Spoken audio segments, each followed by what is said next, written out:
તેની આરાધનામાં લાલ ચુંદડી, કંકુ, શ્રીફળ અને અન્ય પૂજન સામગ્રીનું વિશેષ મહત્વ માનવામાં આવે છે. પરંતુ શું તમે ક્યારેય વિચાર્યું છે કે દેવીને ખાસ કરીને લાલ ચુંદડી કેમ અર્પણ કરવામાં આવે છે? કંકુ કેમ ચઢાવવામાં આવે છે? આખરે ધાર્મિક અને આધ્યાત્મિક મહત્વ શું છે? લાલ રંગ દેવી ઉપાસનામાં કેમ આટલો મહત્વનો છે અને માં શક્તિ સાથે તે કેવી રીતે જોડાયેલો છે? શાસ્ત્રોમાં આ પરંપરાનું શું રહસ્ય છે? આવો જાણીએ એસ્ટ્રોલોજર મોનાલી સોની પાસેથી.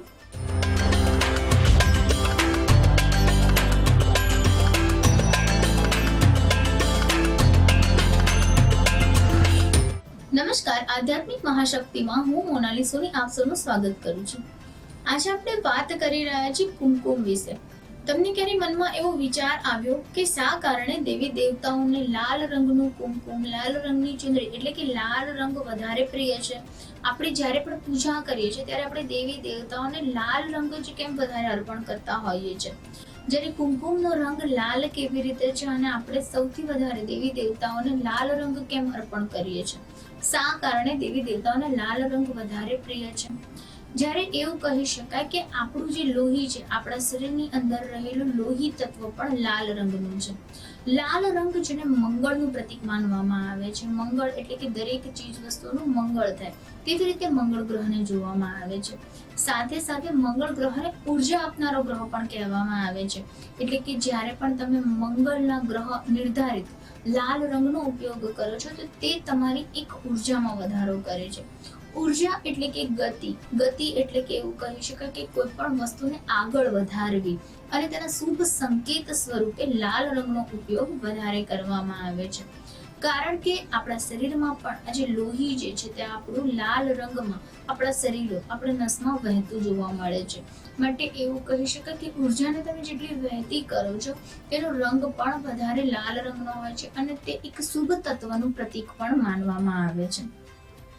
જ્યારે એવું કહી શકાય કે લાલ રંગને સંપૂર્ણ સૌભાગ્યનું નિશાની માનવામાં આવે છે કે લાલ રંગ સૌભાગ્યવતી સ્ત્રીઓમાં ખૂબ જ સુંદર લાગે છે. તેમને વધારે લાલ રંગના કપડાં, લાલ રંગનો ચાંદલો અને માંગમાં સિંદૂર જે છે તે ધારણ કરવાનું તેમને સૂચવવામાં આવતું હોય છે. તો એક સૌભાગ્યના પ્રતીક સમૂહ પણ લાલ રંગને જોવામાં આવતું હોય છે. જ્યારે એવું કહી શકાય કે કુમકુમ રોલી દ્વારા આપણે આપણા મસ્તિષ્ક ઉપર જ્યારે તિલક કરીએ છીએ ત્યારે આપણું આભા ચક્ર વિકસિત થાય છે. આપણું આભા ચક્ર એટલે એવું કહી શકાય કે આપણા મસ્તિષ્ક ઉપર જે આપણી થોડ આઈ છે, જે જ્ઞાનેન્દ્રિય છે તે એક્ટિવ થાય છે. માટે ત્યાં આગળ જ્યારે આપણે મંગળ સ્વરૂપી કુમકુમ એટલે કે લાલ રંગનું જ્યારે મસ્તિષ્ક ઉપર તિલક કરીએ છીએ ત્યારે આપણી ઉર્જાનો સંચાર થાય છે. આપણી અંદર નવી ઉર્જા સમાવેશ થાય છે, જે ઉર્જા ખૂબ જ પ્રભાવિત આપણને કરે છે. કારણ કે તે ઉર્જા ખૂબ જ સકારાત્મક સ્વરૂપે આપણા શરીરમાં વહેતી કરવામાં આવે છે. માટે તેના સ્વરૂપે, તેના સંકેત સ્વરૂપે આપણે જે છે તે તિલક કરીએ છીએ તેને કુમકુમનો ઉપયોગ કરીને એટલે કે લાલ રંગનું તિલક મસ્તિષ્ક ઉપર કરવાનું ખૂબ જ શુભ માનવામાં આવે છે. દેવી દેવતાઓને જ્યારે આપણે કોઈ પણ એવું કહી શકાય કે શ્રૃંગાર અર્પણ કરીએ છીએ તે મુખ્યત્વે લાલ રંગનો હોય છે. એવું કહી શકાય કે માતાને આપણે લાલ રંગની ચૂંદડી અર્પણ કરીએ છીએ. જ્યારે આપણે આપણા ગ્રહોની વાત કરીએ તો આપણા ગ્રહો 9 છે. આપણે જ્યારે કોઈ પણ દેવી દેવતાઓના નામનું મંત્રોનું સ્મરણ કરીએ છીએ ત્યારે 108ની સંખ્યામાં કરીએ છીએ. કારણ કે 9 જે છે તેને સંપૂર્ણતાની નિશાની, સંપૂર્ણતાની સંખ્યા માનવામાં આવે છે. જ્યારે 108 મણકાની જ્યારે આપણે માળા ભગવાનને અર્પણ કરીએ છીએ તો એવું કહી શકાય કે સંપૂર્ણ તે મંત્રનો જાપ આપણે દેવી સમક્ષ કર્યો છે અને દેવીએ તેનો સ્વીકાર કર્યો છે. 108 એટલે 1 અને 8નું જ્યારે સરવાળો કરીએ છીએ, ટોટલ કરીએ છીએ તો પણ એક સંખ્યા આવે છે 9 અને 9 એટલે કે મંગળ. જે મંગળ ગ્રહ જે છે તેનો જે નંબર જે છે તેને પણ 9નો અંક આપવામાં આવ્યો છે અને તેનો રંગ જે છે તે લાલ છે. એટલે લાલ રંગને એક સંપૂર્ણ સ્વરૂપે પણ જોવામાં આવે છે, સૌભાગ્ય સ્વરૂપે જોવામાં આવે છે, ઉર્જા સ્વરૂપે જોવામાં આવે છે, શુભારંભ સ્વરૂપે જોવામાં આવે છે. માટે એવું કહી શકાય કે લાલ રંગને વધારે દેવી દેવતાઓને અર્પણ કરવામાં આવે છે. ત્યારબાદ આપણે વાત કરી કે નવરાત્રી જે છે તેમાં મા દેવીના જે સ્વરૂપ છે તેને પણ 9 સ્વરૂપ તરીકે આપણે પૂજતા હોઈએ છીએ અને 9 જે છે તે ફરી મંગળનું સ્વરૂપ અને લાલ રંગ એટલે કે મંગળનો રંગ. માટે પણ નવ દુર્ગાના સ્વરૂપને પ્રતીક રૂપે પણ આપણે લાલ રંગ વધારે દેવી માતાને અર્પણ કરતા હોઈએ છીએ. જ્યારે આપણે એવું કહી શકીએ કે આજે પણ તમને ખ્યાલ હશે કે માતા કામાખ્યા દેવીના ધામમાં એવું કહી શકાય કે માં કામાખ્યા જે છે તે વર્ષમાં એકવાર રજસ્વલા થાય છે અને તેમની યોનિનું પૂજન જે છે તે કરવામાં આવે છે.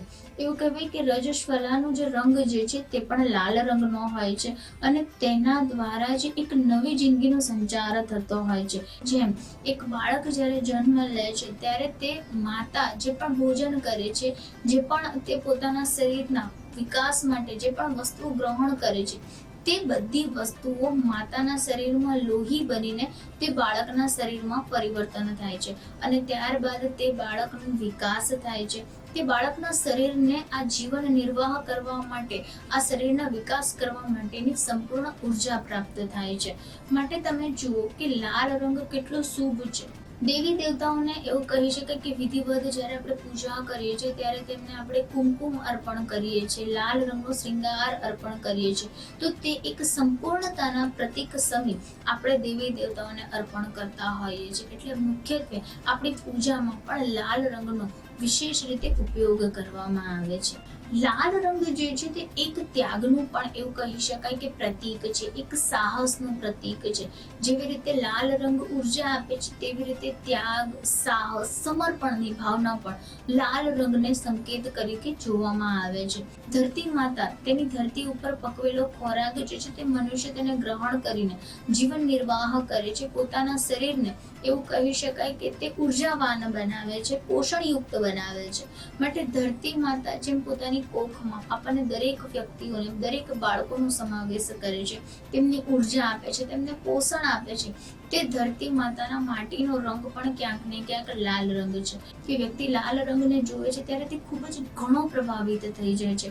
તેની એવું કહી શકાય કે તેની જે ઉર્જા નાશ પામી ગયેલી છે તે ઉર્જામાં પ્રત્યારોપણ થાય છે, તેમાં એક આવેગ આવે છે અને તેના કારણે તે વ્યક્તિમાં એક કહી શકાય કે સકારાત્મક પરિણામ પણ તમને જોવા મળતું હોય છે. ઘણીવાર કોઈ વ્યક્તિ ખૂબ જ નિરાશ થઈ ગયું છે, ખૂબ જ એવું કહી શકાય કે તેને ઉદાસ બનીને રહેતો હોય છે, પરંતુ જો તે વ્યક્તિ ખૂબ જ સુંદર તૈયાર થાય છે અથવા તો તે કોઈ પણ પ્રકારની મંદિરે જાય છે, આધ્યાત્મિકતાની વસ્તુ કરે છે, એટલે કે કોઈ પણ લાલ રંગના સંપર્કમાં તે આવે છે, તો તે વ્યક્તિની એવું કહી શકાય કે ઉદાસીનતા, તેની જડતા, તેની નિરસતા દૂર થઈ જાય છે. તો લાલ રંગને ખૂબ જ પ્રભાવશાળી રંગ માનવામાં આવે છે. લાલ રંગને એવું કહી શકાય કે અગ્નિ તત્વ સાથે પણ જોવામાં આવે છે, કારણ કે અગ્નિની જે જ્વાલાઓ હોય છે તે પણ લાલ રંગની હોય છે, એટલે તેમાં ઉગ્રતા પણ એક પ્રકારની જોવા મળે છે. સાથે સાથે આપણા સૂર્યદેવ જ્યારે સવારે ઉગે છે ત્યારે આકાશ પણ લાલ રંગનું જોવા મળે છે, એટલે કે એક પ્રભાતની ઉગતી કિરણ જે સૂર્યની છે તે પણ એવું કહી શકાય કે આ લાલ આકાશ જે શરૂઆત છે, શુભારંભ છે, તેના દ્વારા થતી હોય છે. કહી શકાય કે જ્યારે આપણે મસ્તિષ્ક ઉપર રોલી કુમકુમથી જ્યારે આપણે તિલક કરીએ છીએ ત્યારે એવું કહી શકાય કે દેવી તત્વ સાથે તે વ્યક્તિનું મિલન થઈ રહ્યું છે, તે વ્યક્તિનું જોડાણ થઈ રહ્યું છે. એક દેવી ઉર્જા જે છે તેનો સમન્વય, તેનો સમાવેશ તે વ્યક્તિના શરીરમાં થઈ રહ્યો છે.